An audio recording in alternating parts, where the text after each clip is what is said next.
Are you prepared to say that the President Trump will definitely attend the inauguration? Again, that's many steps away here. We're talking January, and President Trump believes he will be President Trump, have a second term, and litigation is the first step, many steps away from that. It would look pretty bad if he did not attend the inauguration. It would look like sour grapes, wouldn't it? I think the president will attend his own inauguration. He would have to be there, in fact. You really think you can turn this around? Absolutely. And again, all we're asking for is to lift the hood of the car, look in, see what's going on, look at the operation. We have probable cause. We have prima facie evidence here. And all we are asking is to take a look, to shed light on this. And 89% of Trump voters agree with that. And I think if Democrats say that nothing went on, why not? Transparency is never a bad thing. There's nothing wrong with pursuing this. But at the end of the day, you believe that when all the legal votes are counted, you will have won. You believe that? Absolutely, we believe that. So that is what we are going to show the nation. We absolutely believe when every legal vote is counted, President Trump will win. And watch that Georgia recount closely. That is a full audit of the state votes. So we'll be watching that. Remember when Kayleigh McEnany vowed to never lie? If you were wondering just how diluted this White House and campaign have become, consider that Kayleigh actually makes Stuart Varney sound reasonable here. Stuart Varney. So that we're clear, this is who Stuart Varney is. Let me explain, and then you can jump in and disagree. I do believe we've never had a situation like this where we have a president who we fundamentally can't believe. I do believe he lies virtually every time he opens his mouth. Give me an example. I believe Stuart. I'll give you an example just from yesterday, and even his staff, Stuart, admitted that he lied this week when he said there were high-level phone calls between the United States and China. Trump said that repeatedly. His staff came out yesterday and admitted that the President of the United States lied to the world to manipulate the markets. No, I have a problem with that. They did. That's not a lie. Let's not get technical. That's not a lie? No, it's not a lie. If the man says, and he did, that high-level talks had been held with China, that is not a lie. They were held with China. Stuart, he said there were high-level phone calls with Chinese officials. His staff admitted that was not true, that he lied in order to manipulate the market. Okay, give me another one. Give me another one. That doesn't work. He said that hey, Stuart, really, you don't believe that that's a lie? No, I don't. You don't? And I really object to you saying to me, and you know it is, Stuart. I do not know it is. And please don't bring me to your nonsense. Stuart, do you believe this president lies? No. You don't believe he's ever lied? He exaggerates and spins. Okay, do you believe he's ever told the American people a lie? No. Okay.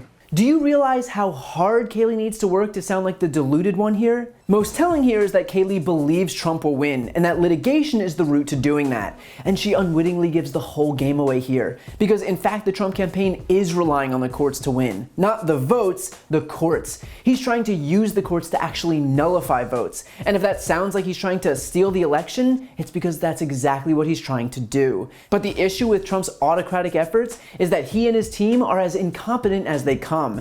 And so out of the roughly 20 cases they've brought to court, they've lost 19 of them. They're literally 1 for 20 so far. They brought cases forward in Georgia alleging that ballots came in after the deadline with no proof, which was dismissed. In Pennsylvania, that observers weren't being allowed to watch ballots get counted before conceding that there were Republicans watching ballots get counted, which was dismissed. In Michigan, the Trump campaign even presented an affidavit from someone who complained that military ballots were being cast for Joe Biden, and that person felt that such a thing had to be fraudulent. That clearly was dismissed. The Trump campaign lost in its effort to delay certification in a number of states. One case after the next was not only a loss for the Trump campaign, but an embarrassment. Now, in fairness, I do want to point out that the Trump campaign did manage to win one case, and it happened in Pennsylvania. Mail-in voters who took advantage of a deadline extension to provide missing proof of identification had their ballots thrown out because the Trump campaign successfully argued that Pennsylvania's Secretary of State overstepped her authority by extending the original November 9th deadline for proof of ID by 3 days. But here's the thing, because this is a narrow ruling and because Biden is up in Pennsylvania by over 60,000 votes, this ruling doesn't change the results, but it does disenfranchise people whose votes were cast, and that is the GOP's goal, to allow as few people to vote as possible. The fact is that while Kayleigh pretends that this is just an issue of, quote, lifting the hood of the car, the Trump campaign has admitted in court that what they're alleging publicly is baseless. They've even admitted to a judge that they're not alleging fraud. You can't get more open and closed than that. So when Kayleigh McEnany shows up on Fox and continues to whip Trump supporters into a frenzy about the supposed fraud going on, she's doing so in direct opposition to the campaign's own attorneys. But again, this isn't about telling the truth, it's about continuing the charade for as long as possible. And there are a number of reasons. It's either so that Trump can continue begging his supporters for cash for his election defense fund, even though the fine print on those very donations says that the money gets split between paying down Trump's campaign debt and going to the RNC. It might be to protect Trump's very delicate ego, given the fact that he's groomed his supporters to hate losers, which Trump has now become. Or maybe, in his deluded state of reality, he really did think that he could overturn the results of this election. But regardless of the reason, whether it's one or all three, the point is that they are wholly mistaken. And by the way, while Kayleigh's content to embarrass herself with this wishful thinking on air, she clearly isn't the only one. We've heard the same thing from other administration officials and even Trump himself. Is the State Department currently preparing to engage with the Biden transition team? And if not, at what point does a delay hamper a smooth transition or pose a risk to national security? There will be a smooth transition to a second Trump administration. If you count the legal votes, I easily win. If you count the illegal votes, they can try to steal the election from us. If you count the votes that came in late, we're looking at them very strongly, but a lot of votes came in late. I've already decisively won many critical states, including massive victories in Florida, Iowa, Indiana, Ohio.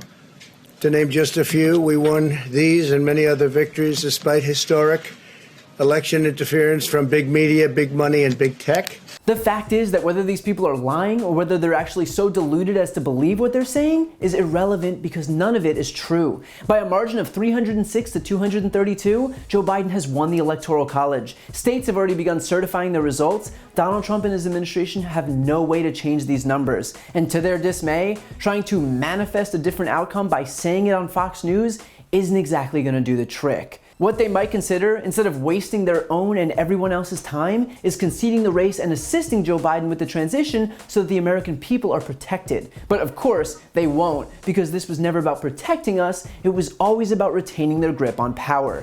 Which probably explains why they lost this election in the first place. So I would just say to do yourself a favor, and instead of taking anything these people say seriously, recognize the extent to which they're willing to lie to you and themselves, and then appreciate the fact that starting on January 20th, 2021, that will no longer be the case.